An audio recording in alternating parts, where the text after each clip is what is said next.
Catch me if you can, said the meter man, and they couldn't.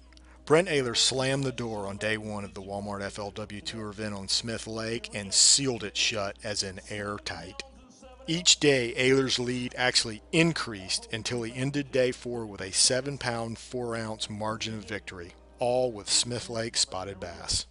5 for Brent Ehlers, looking for 7 pounds and 7 ounces, 5 worth. 14 pounds and 11 ounces, your champion is Brent Ehlers. Wow! Thank you, Jason. Look at that, Jasper.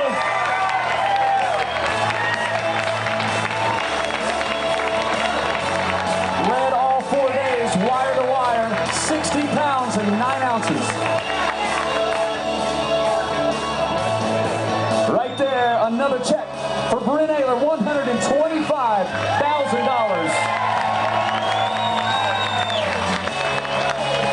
$100,000 guarantee first place plus $25,000 Ranger Cup bonus.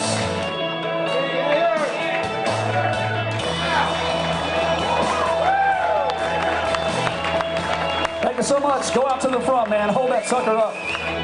This thing is heavy. Look at that. 5-time FLW Tour tournament champion.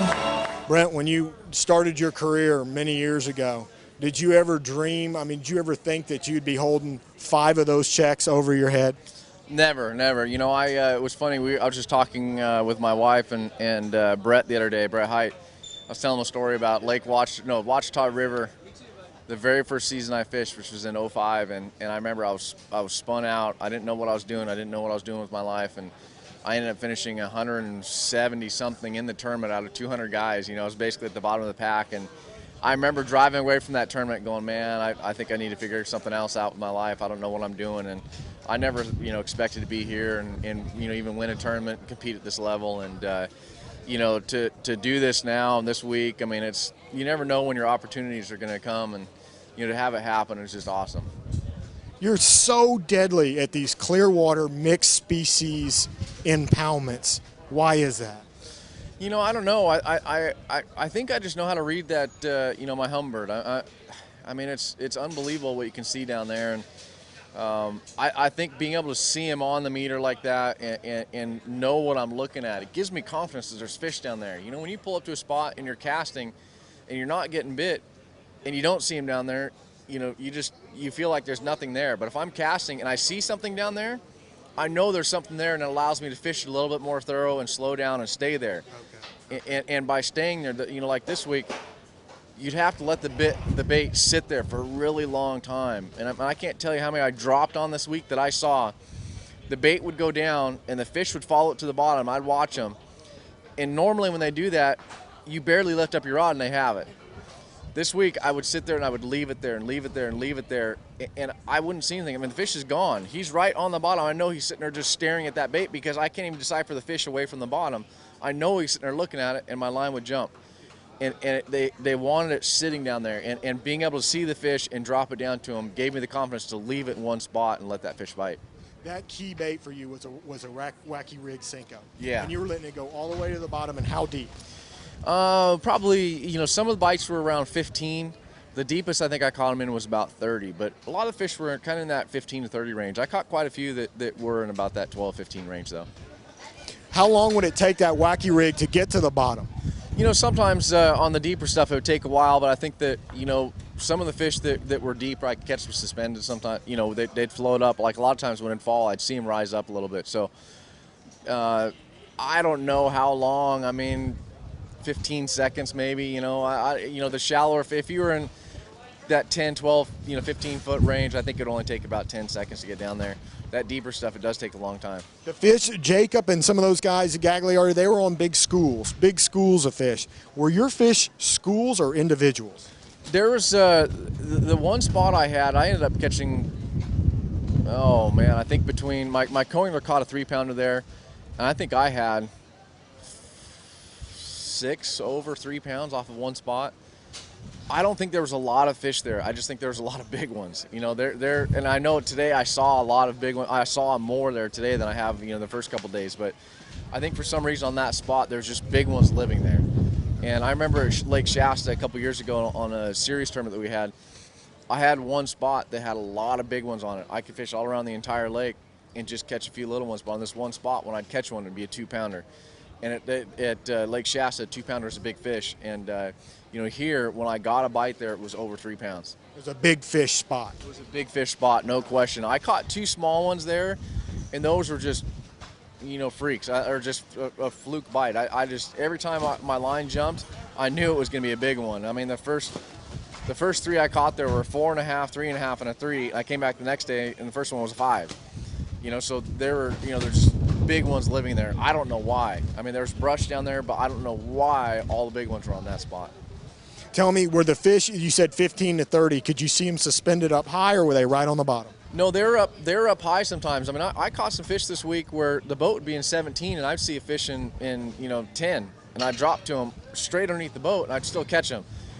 They were not boat shy. In fact, they were actually kind of curious of the boat sometimes. When I get over a brush pile, I would actually see the fish rise up and kind of look at the boat a little bit. I mean, they were down there deep. If I was in 30, I'd see a fish rise up to about 15. And I don't know why. I don't know if they were just actively looking for shad or what, and they thought the boat, you know, was a big school of shad. But I could see the fish float up off the bottom like that, and you know, it was kind of weird how they do that. I never caught any that I could see, you know, in like 10 or 15 over 30. I couldn't catch those fish, but I would see them and drop to them, and they'd follow the bait all the way to the bottom. And like I said, I could just watch the fish follow it all the way down, and it would get down to the bottom, and it was agonizing. You just sit there in one spot and just keep shaking it, keep shaking it, keep shaking it, and then your line would either jump or your line would go slack. You know, one of the two, and usually when they did that, they were the big fish. You see all that on the meter? I can see it all on the meter. So it's okay if we now officially call you the Meter Man? Yeah, I think it's probably official. Congratulations, Meter Man. Thank you, appreciate it. Jacob, all week long, you stuck on that one flat pretty much. It's kind of a feeding area in there, chasing those schools of spotted bass around. Yeah, it was. You know, it was just one of those places. You know that you dream about finding. You know, there was so many bass on that place. It was ridiculous. You know, and for them to be that deep, you know, I knew that they weren't going to go nowhere. You know, once it got up, the sun got up and it got real hot. You know, the sun got up and it got slicked off. They got kind of funny to bite. You know, the bite turned off bad, but. You know, today, you know, the wind got to blowing. I just didn't want it to blow that hard, you know. It got to blowing real hard. So, you know, I went throwing. I mean, I had a backup thing. You know, I'd been catching some same way as Kobe Krieger. You know, we've kind of shared information and stuff during the week. And I just went fishing in the wind, you know, and I said, well, I'm going to start over practicing again. So I started at the mouth of this real long pocket, and I fished all the way to the back. I got to the last dock, and I caught a big one. And I turned and went to the next pocket, and I started again. It was kind of shorter, but I got to the last dock in the pocket and caught another big one. So then, you know, the day's kind of getting funny, so I'm starting to run. And, you know, I mean, I caught I don't know how many fish today on Alabama. You know, just getting those big ones here. I mean, they're coming in so fast right now. It's unbelievable. The weather's warming up. So, you know, it's just, I mean, you know, finishing second place in this tournament is awesome, but, you know, you always want to win. Tell the people back home the rig you were using, the umbrella rig you were using. I was using a Frenzy, same as Kobe.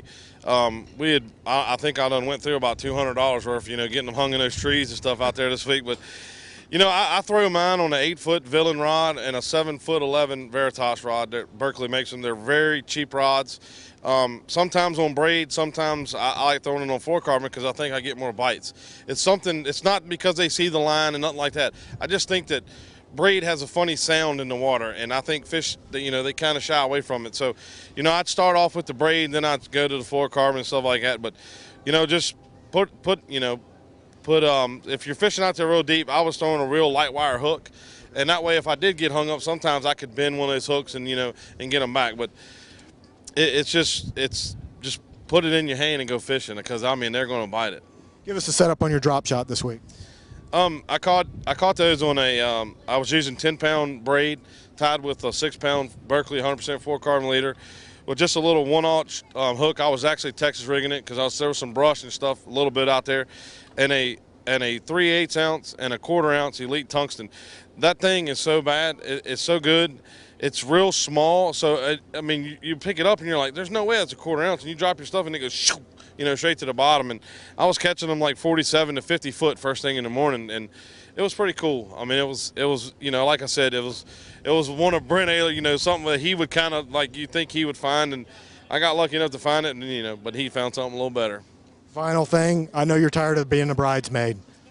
Absolutely. You know, I mean, I think this is like my, I don't know, I finished third 3 or 4 times and second twice now. And yeah, it's one of those things, but I mean, I'm happy, you know what I'm saying? I'm not disgusted, because if somebody would have told me when I left Virginia that, hey, you're going to finish second place, I'd have been grinning all the way there and all the way home. So, you know, it's just one of those deals. I mean, hopefully sooner or later it'll happen, but I'm going to keep my head in it. Andy, nice closing effort. He was kind of out of range, but came up third place for the day. As I understand it, you were running way up in the upper extreme parts, but there was a mixture of spotted bass and largemouth. You said by today you really had them dialed in. Tell us a little bit about what you were doing up there. I really did. It was one of these deals I anticipated what the weather was going to do. I saw it warming up in the long-term forecast, and I knew if I could make it to the weekend and catch the sunshine and it getting up to near 70 in the afternoons, I think I could catch them shallow. I said, man, if I could just make it to that, there's enough water in the bushes, there's enough water in those log jams that you could bust a big bag of largemouth here at Smith.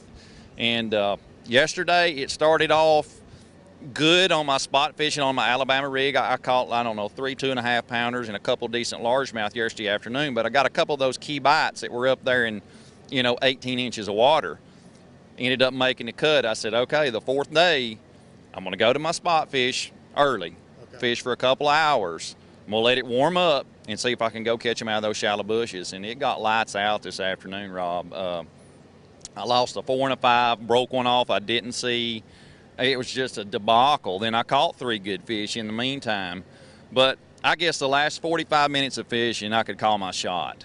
I caught 8 or 9 fish in the last probably actual 20 minutes of fishing. That's putting the trolling motor down, running to the next pocket, running to the next brush pile, running to the next bush, and I was snatching, jerking, losing them. I mean, it was as good as it gets on the 4th day of the tournament as far as in your mind, I'm fixing to get a bite, get ready. And I just didn't put the right ones in the boat. The fish moved that shallow that fast. It was like it was a light switch. Yeah. I mean, all of a sudden, boom, they're there. I mean, I'm catching them where you can see them. I mean, how deep? Oh, 12, 14, 18 inches of water. I mean, the water's clear, too. I mean, I pulled up in a pocket here just a little while ago, just right before I came in, and it was so shallow. I pulled back there. I said, I'm wasting my time. I saw one bush back there that had just a little more water on it than the rest of them. I mean, it's sandy around. It's like a beach. I skip a jig to the bush, the jig swims off. I catch a 3.5 pounder. And I'm like, boom, I go to the next pocket, lose a 5 pounder, next pocket, 2.5 pounder, next pocket, I catch 4 out of it, and they don't help me, then it's time to come in. Tell me about the jig you were throwing.